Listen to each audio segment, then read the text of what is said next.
So hello दोस्तों, स्वागत है आपका YouTube channel full study with Joy में।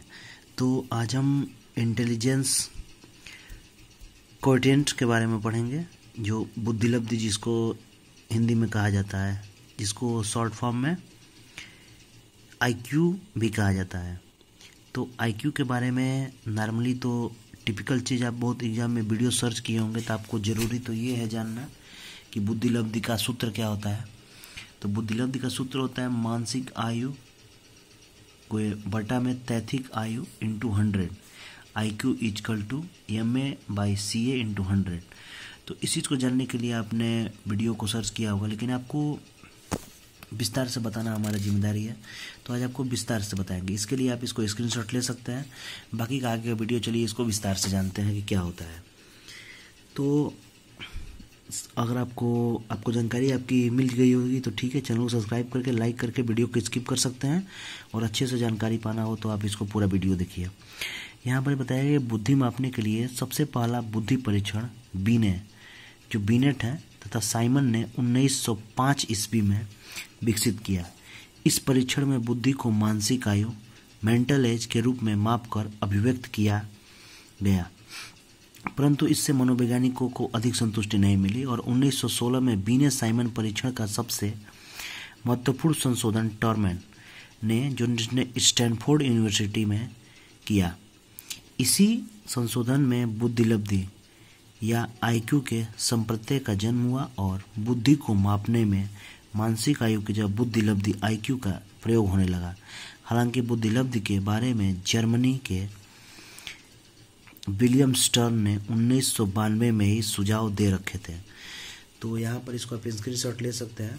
इसमें बहुत लोगों का योगदान है, और सबसे पहले साइमन तथा बीनेट के बारे में आप जान लीजिएगा। ठीक, यहाँ पर है कि बुद्धिलब्धि आईक्यू मानसिक आयु तथा तैथिक आयु का एक ऐसा अनुपात रेशियो है जिसमें 100 से गुणा कर प्राप्त किया जाता है।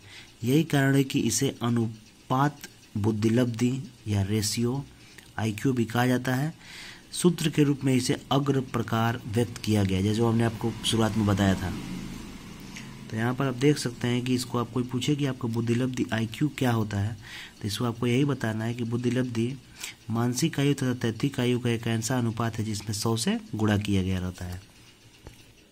अब अगर कोई आपसे कहता है कि बुद्धिलब्धि निकालिए, तो पहला तो यहाँ पे बुद्धिलब्धि का सूत्र मैंने आपसे पहले ही बताया था कि मानसिक आयु तथा तैथिक आयु ऐसे लिखना है और फिर इसमें 100 का गुणा कर देना है। लेकिन चलिए इसको आगे उदाहरण देते हैं। इसका उदाहरण इस प्रकार है कि मान लिया जाए किसी बुद्धि परीक्षण द्वारा मापने पर 6 साल के बच्चे की मानसिक आयु 5 साल आता है तथा 4 साल के बच्चे का मानसिक उम्र 5 वर्ष आता है। इससे पहले बच्चे की बुद्धिलब्धि 5/6 गुणे 100/83 आएगा। दूसरे बच्चे की बुद्धिलब्धि 5/4 गुणे 100 बराबर 125 आएगा।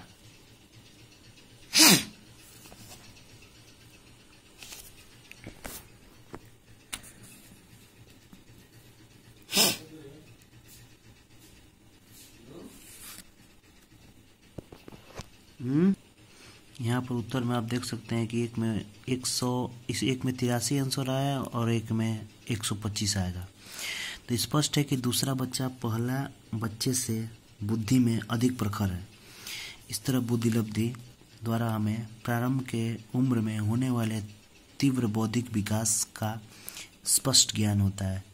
क्योंकि बौद्धिक विकास कम उम्र में यानी 3 से 4 साल में अधिक तेजी से होता है, और अधिक उम्र जैसे 15 से 16 साल की उम्र में होने पर इसकी गति धीमी हो जाती है। अतः मानसिक आयु तथा तैथिक आयु में समान अंतर होते हुए भी इन दोनों अवस्थाओं तक बुद्धिलब्धता में अधिक अंतर हो जाएगा। उदाहरणार्थ मान लिया जाए कि एक 5 साल के बच्चे की मानसिक आयु 4 साल है तथा 15 साल के बच्चे की मानसिक आयु 14 साल है।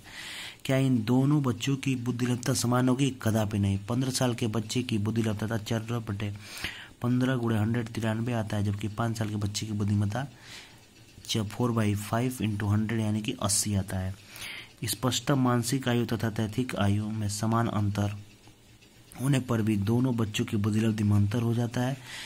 ऐसा क्यों? इसलिए कि कम उम्र में बौद्धिक विकास तीव्रता से होता है। उसके बाद आप यहाँ पर इसको इस तरह से पढ़ सकते हैं, बुद्धिलब्धता का मान कैसे आता है। यहाँ पर दिया है, तालिका दिया है कि बुद्धिलब्धता में मान तथा उनके अर्थ। अगर आप IQ लेवल चेक कर रहे हैं तो इस प्रकार का ग्राफ दिया है। अगर आप वैल्यू ऑफ IQ अगर 140 से है कोई IQ वाला लड़का तो उसका वो एक प्रतिभाशाली जीनियस की श्रेणी में आता है। 120 से 139 तक आता है तो अतिश्रेष्ठ वेरी सुपीरियर के श्रेणी में आता है। 110 से 119 तक आता है तो श्रेष्ठ के श्रेणी में आता है। 90 से 109 तक के आता है तो सामान्य के श्रेणी में आता है। 80 से 89 में मंद, 70 से 79 तक सीमांत मंद बुद्धि और 60 से 69 आता है तो ये बहुत मतलब मूर्खों की श्रेणी में आ गया, मूढ़ बुद्धि, मोरॉन्स। और 20 से 59 तक आता है तो हीन बुद्धि हो गया और 20 से कम हो तो भाई तो उसको पागल ही समझा जाएगा, जड़ बुद्धि कहा जाएगा, इडियट कहा जाएगा। तो अगर आपको कोई कह रहा है कि किसी को अगर आप इडियट नहीं बोलना चाहते हैं तो उसे ये बोल सकते हैं कि तुम्हारा IQ लेवल बिलो 20 है। तो यहाँ पर आप इसको स्क्रीनशॉट ले सकते हैं, इसको स्क्रीनशॉट ले लीजिए, आप इसको जगह जगह यूज कर सकते हैं आप अपने मोबाइल की भाषा में। और ये चीज़ आपका मोस्ट इम्पॉर्टेंट है, इसको मैंने जूम कर दिया, इसको आप अच्छे से स्क्रीनशॉट ले लीजिए, इसको आप इसको अच्छे से नोट कर सकते हैं, ये आपका बहुत ज़्यादा यूज करेगा। अब बुद्धिलब्धि में कुछ दोष आते हैं जिसको आप पढ़ सकते हैं कि इसमें कुछ दोष होते हैं। तो दोष के बारे में आप इसको मैं कर दिया, इसको आप पढ़ लीजिए, इसको वीडियो पॉज करके पढ़ सकते हैं, वीडियो ज़्यादा लंबा हो जाएगा इसके लिए। लेकिन